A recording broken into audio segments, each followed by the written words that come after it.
Lori Hines, followed by Catherine Brief. Lori Hines, followed by Catherine Brief.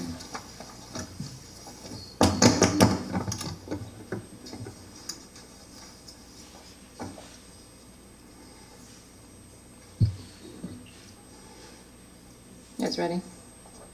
Yes. Yeah, Yeah, I didn't go mean ahead. to wear flip-flops today. I just ran out of the house really fast. Yeah, no problem. Go ahead, Flopping Doctor. all around. So thank you for taking my testimony today.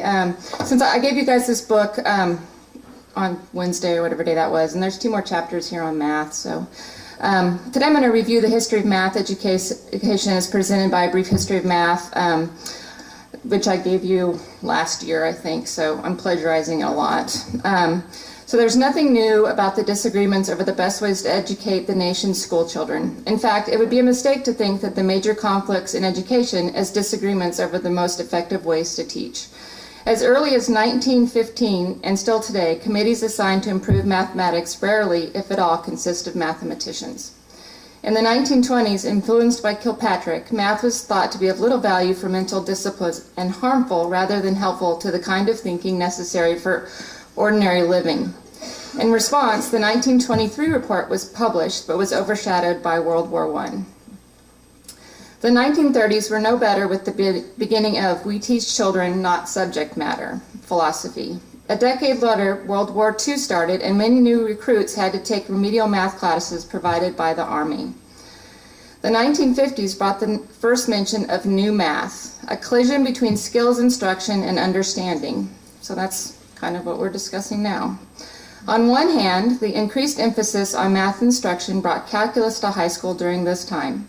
But on the other, there were instances in which abstractness for its own sake was overemphasized to the point of absurdity. Sound familiar? The open education movement was all the rage of the 1960s, and like the Beatles, came from England. This movement was based on the theory that children would decide completely what they would learn. Kind of like in our lower grades where they're kind of taught to create math by themselves. Tried for 4 years in a row in a low-income school in California, the entire student body was illiterate and student-centered mathematics program was in shambles. Attached is the foreword Johnny Can't Add on the new math of the 1960s, another failure of reform math. And I actually found this on Amazon. It's Why Johnny Can't Add, the Failure of New Math. And this is the book. And there's actually, it was printed in 1973, and there's an entire chapter on rigor. I want to ban the word rigor. So anyways, I implore you, I beg you, to seek an Attorney General opinion on whether the current TEKS are in violation of TEC Chapter 28, Section 28.002. So in California in the 1990s, when they put in their new math, they actually didn't wait for the new round to update their math standards. They knew it was a failure, and they went to whatever process and redid their math before they had several generations of math illiterates. So I think we can do that in Texas. We're better than California. Even though I'm from there, I can say that Texas is better. Any questions? Thank you, Lori. Appreciate it.